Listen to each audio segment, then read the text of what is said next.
Your Excellency, my leader, my father, my brother, my everything.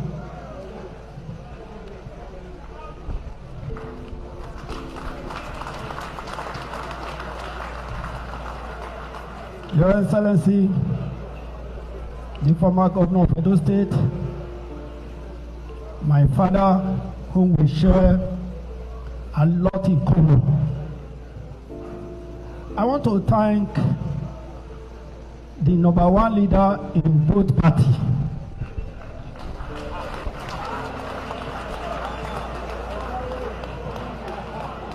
I remember my elderly auntie, who she's 98 years old. About 2 years ago, I visited the village. He said, that governor that used to, that Yendeba. Please put Yendeba for me.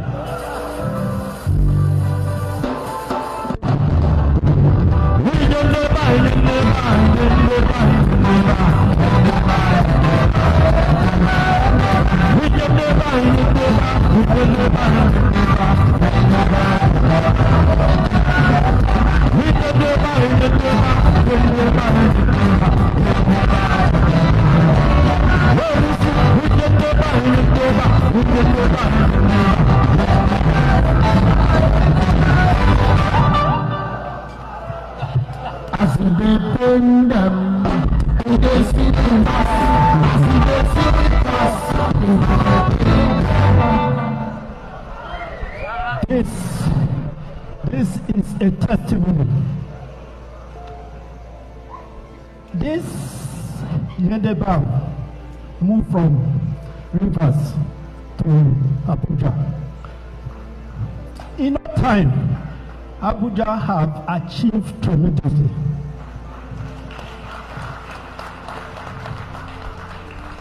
Before you'll be going to Apo, you'll be looking for a road. How do you get to Apo?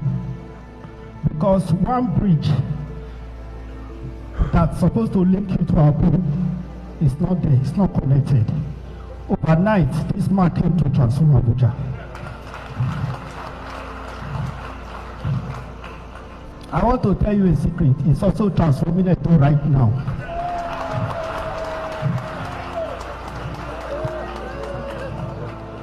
I want to say, I'm not allowed to call your name because you are my master. I want to say a big thank you to you.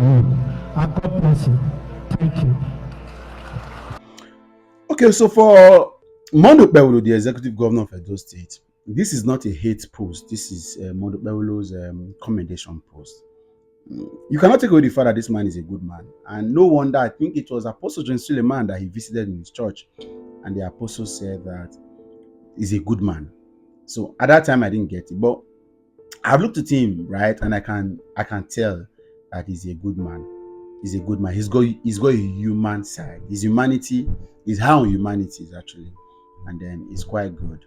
Whether or not he has leadership is a different thing, because I think he's too good a person, because you could see from his disposition, you see from his appearance, he's very homely, very receptive, very friendly, very amiable, very a person that people that are close to Okpebholo would enjoy the privilege of having a good person as a friend, whether as a father, as a brother, as a colleague. You will see this man. You can tell that this man may not have problem with a lot of persons. Easygoing. However, all this may not metamorphose into leadership, because in leadership there is a course called ruthless execution, and that alone is a major it's a core course actually.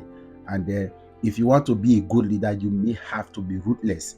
Unfortunately, I don't see that level of ruthlessness in Okpebholo, and this was what Obaseki had in 100%. He was ruthless, but Obaseki's humanity was very low, and I would say the way it is, it was very low. Basically, wasn't a friendly person. Basically, did not have so much friends.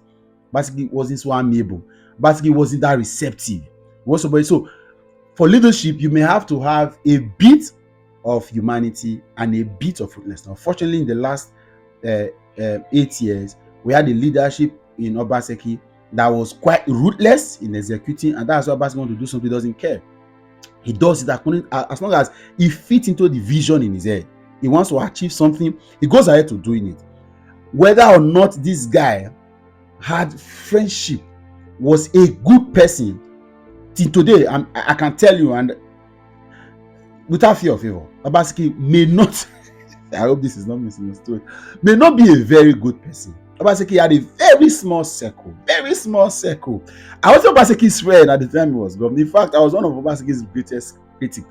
What even took me into Obaseki was because I noticed that Asin Godalo had a ruthless execution antecedent based on what he's done personally in his life. I was quite friendly, very friendly. I had people that could say, no, this one a better person.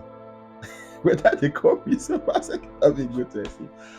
I know say this post they go share up. I'm really not, of course, by now you should know that I'm not scared as a person. I say the way it is, right? But again, what I'm saying, what I meant was that for Okpebholo, good person. I'm not criticizing him, whatever I choose to do.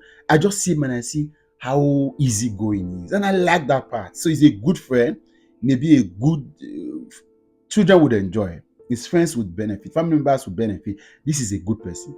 However, for leadership, you require some level of ruthlessness in executing certain things. You see what Tinubu even did. If those of you that are going to attack this boss, your boss did it to El-Rufai, went to deceive him to ensure that he catches him. Because if you allow El-Rufai not to, he has not moved to get El-Rufai to his country, El-Rufai would have worked against him in the election. So he went to Kaduna, captured him, and then after the elections, he messed him up for the ministerial screening, and that is very, it's a ruthless move. You know you, and look at Ambode, for example, ruthless.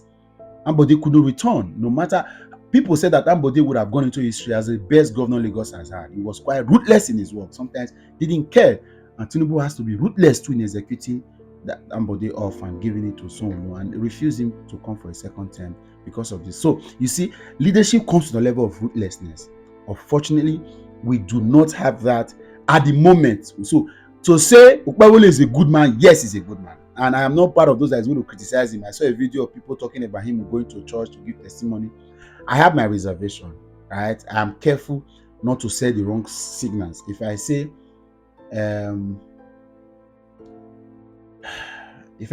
it the way it is being said, it may be misunderstood, and I think he's okay. Let him go. He believes in the man of God. We've seen him. I think I noticed that he loves Pastor Jerry Eze, and he follows him. He was in his doctorate degree award that was done in Enugu a couple of weeks ago.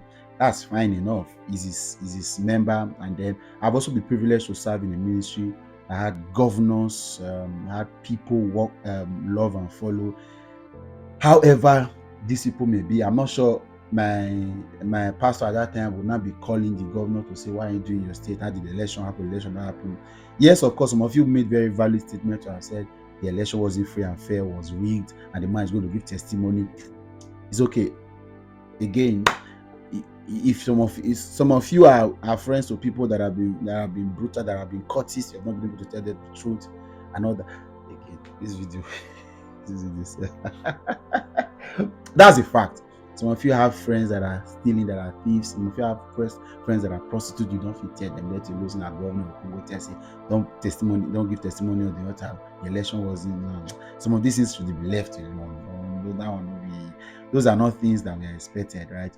I only have a problem when somebody begins to finger rub a particular challenge and make it seem as if yes, if it was. Is the man that went to say it. Pastor Jerry did not pick me up to say God prophesied. At least you can because of that you can take that away. And those of you know I like Jerry a lot, not for anything, for the fact that the man has shown in recent time that you do not need to lie or deceive or to become who you are. From a humble beginning, God has raised him. Jerry is not a standard for young preachers to say, if you listen to God enough, dwell in his prayer, and listen to specific instructions, you could go up the ladder and become world famous and have global impact. And then for me, that is good enough. So My sentiment, yes, but even at that, I still do not think I want to criticize the church for allowing a member of theirs or a follower to come and give testimony. My only challenge is the man is a good man, but does this man have the root? Because he's kneeling to everybody, greeting everybody, telling everybody the fathers he has now is too many. So I wish he learns, if he wants to actually work, there is some level of ruthlessness that must come with leadership.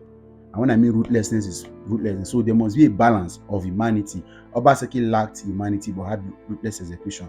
Now Okpebholo is high on humanity but low on ruthless execution. So there must be a balance. Those of you that are close to you should tell you. One of those videos that you may not like, but then it is what it is. I'll catch you another time. Bye for now.